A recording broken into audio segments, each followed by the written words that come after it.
I stood in the muddy trench on the outskirts of Aachen, the first German city to fall to the Allies, on October 21, 1944, when I witnessed American power so overwhelming that I realized Germany couldn't win. The air was thick with the acrid stench of gunpowder and the metallic tang of blood, my hands trembling as I clutched my Kar 98K rifle, its wooden stock slick with sweat despite the autumn chill. I was a young Wehrmacht soldier, barely 20 years old, assigned to the 246th Volksgrenadier Division, and the weight of the war had already carved deep lines into my soul.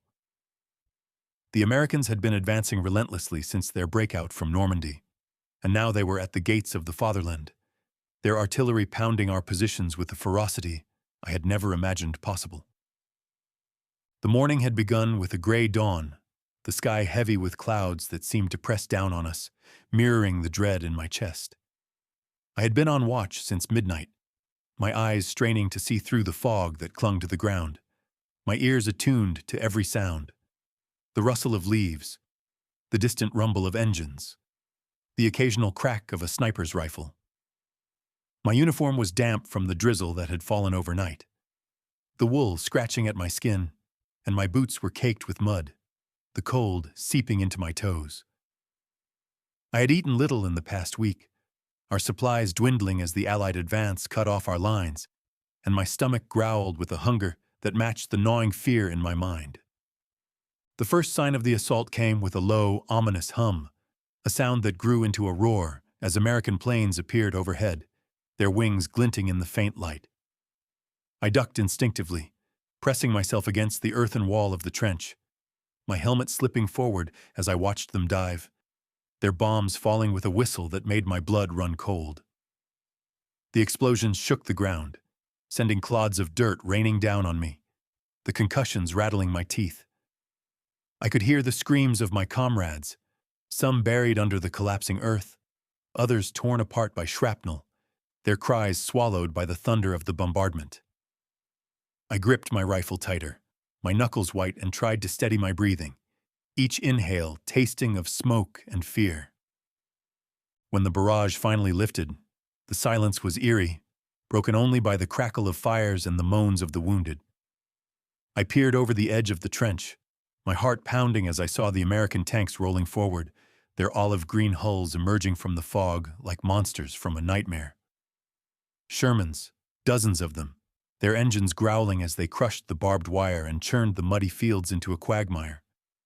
Behind them came the infantry, hundreds of GIs in their tan uniforms, moving with a confidence that made my stomach twist.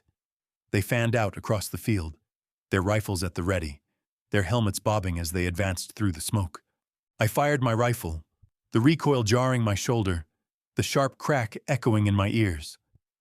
I saw one of the Americans fall, his body crumpling into the mud, but there were so many more, an endless wave that seemed to stretch across the horizon. My hands shook as I worked the bolt, chambering another round, my fingers fumbling with the cold metal. I fired again and again, each shot a desperate attempt to hold them back. But it was like trying to stop a flood with a handful of sand. They kept coming, their numbers overwhelming, their weapons spitting fire as they closed the distance. I ducked back into the trench as bullets whizzed overhead, the zip of them a deadly reminder of how close they were. I could hear the clank of tank tracks, the ground trembling beneath me as the Shermans drew nearer, their cannons booming as they fired at our positions. A shell exploded nearby, the blast throwing me against the trench wall, my helmet flying off as I landed hard in the mud. My ears rang, a high-pitched whine that drowned out everything else, and I tasted blood in my mouth, the coppery tang mixing with the dirt on my lips. I scrambled for my helmet, my hands shaking as I jammed it back on, my vision blurring with the effort. I peeked over the edge again, my breath coming in ragged gasps, and saw the Americans were almost upon us. They were close enough now that I could see their faces, young, determined, some with a grim set to their jaws, others with a wild intensity in their eyes. They moved with a precision that spoke of endless training, their squads working together seamlessly as they advanced, one group laying down, suppressing fire while another moved forward. I fired again, my shot going wide, and then I saw one of them lob a grenade into the trench to my right. The explosion was deafening, the flash blinding, and I felt the heat of it on my face as I ducked down, the screams of my comrades echoing in my ears. I knew then that we couldn't hold. Our machine guns were silent, their crews either dead or fleeing, and our artillery had been destroyed by the air raid. I could see my comrades abandoning their positions, some running back toward the city, others throwing down their weapons and raising their hands in surrender. I wanted to run, to escape the relentless advance, but my legs felt like lead, rooted to the spot by a mixture of fear and duty. I had been taught to fight for the fatherland, to defend every inch of German soil, but as I watched the Americans overrun our lines, I felt that resolve crumble. I crawled through the trench, my knees sinking into the mud, my hands clawing at the earth as I moved toward a machine gun nest that had been abandoned. I reached the MG-42, its barrel still hot, and dragged it into position, my arms aching with the effort. I loaded a fresh belt of ammunition, the metal links clinking as I fed them into the gun, and opened fire, the weapon bucking in my hands as it spat bullets across the field. I saw several Americans fall, their bodies jerking as the rounds hit, but there were always more, their numbers seemingly endless.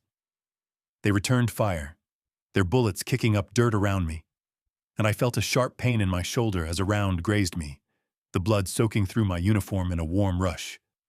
I kept firing until the belt ran out, the gun clicking empty, and then I slumped back against the trench wall, my chest heaving as I tried to catch my breath.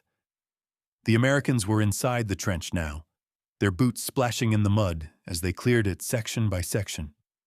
I could hear their shouts, their voices harsh and foreign, and I knew it was over. I dropped the machine gun, my hands shaking as I raised them in surrender, my heart pounding with a mixture of shame and relief. I had fought as long as I could, but the power arrayed against us was too great, a force that no amount of courage could overcome.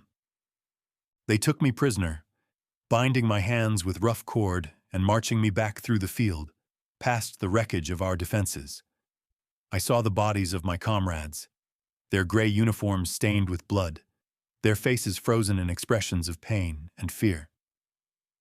The Americans moved with efficiency, their medics tending to their wounded, their officers barking orders as they secured the area. I was herded into a group of other prisoners. Our heads bowed as we were led toward a makeshift holding area, the cold biting at my exposed skin as the adrenaline began to fade. As we walked, I looked back at the battlefield, at the endless line of American tanks and troops stretching into the distance. I saw their supply lines, trucks loaded with ammunition and food, rolling forward without pause, their logistics a stark contrast to our own dwindling resources. I saw their planes circling overhead, their radios crackling with communication, their coordination a testament to a war machine that operated on a scale I had never imagined. I thought about the Eastern Front, where the Soviets were advancing with equal ferocity, and I realized that Germany was caught in a vice, squeezed between two unstoppable forces.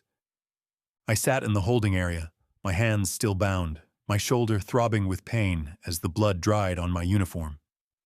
The Americans gave us water, their canteens passed around with a grudging efficiency, and I drank greedily, the cool liquid soothing my parched throat. I looked at the other prisoners, their faces pale and hollow, their eyes reflecting the same realization that had settled over me. We had been taught to believe in the invincibility of the Reich, in the superiority of our cause, but that belief had been shattered by the sheer might of the Allies. I thought about my family in Dresden, about the letters I hadn't received in months, and I wondered if they were still alive, if they knew the war was lost. The Americans moved us to a rear area as the day wore on, loading us into trucks that rumbled through the shattered streets of Aachen. I saw the city through the slats of the truck, its buildings reduced to rubble, its people gone or hiding. The destruction was total, a testament to the power I had witnessed, and I felt a deep, hollow ache in my chest. I had fought for my country, for my people, but I could see now that our struggle was futile. that the Reich was crumbling under the weight of its enemies. Night fell as we reached a prisoner of war camp, the sky darkening to a deep blue, the stars hidden behind a shroud of smoke. I was assigned to a barracks, a wooden structure with rows of bunks, and I collapsed onto one, my body aching with exhaustion. The other prisoners were silent, their breathing heavy in the darkness, and I lay there staring at the ceiling, my mind replaying the day's events. I thought about the Americans, about their endless resources, their determination, their unity. I thought about the Führer's promises, about the victories we had been told were inevitable, and I saw them for the lies they were. I realized then, with a clarity that cut through the fog of propaganda, that Germany couldn't win. The Americans had shown me a power that dwarfed anything we could muster, a force that would roll over us like a tide. I thought about the future, about the months or years I might spend in captivity, and I felt a strange sense of relief. The war was no longer my burden, no longer my fight. I had witnessed the end of the Reich, and though it filled me with sorrow, it also freed me from the illusion that we could prevail. October 21st, 1944, was the day I saw the truth, and I knew that Germany's defeat was only a matter of time.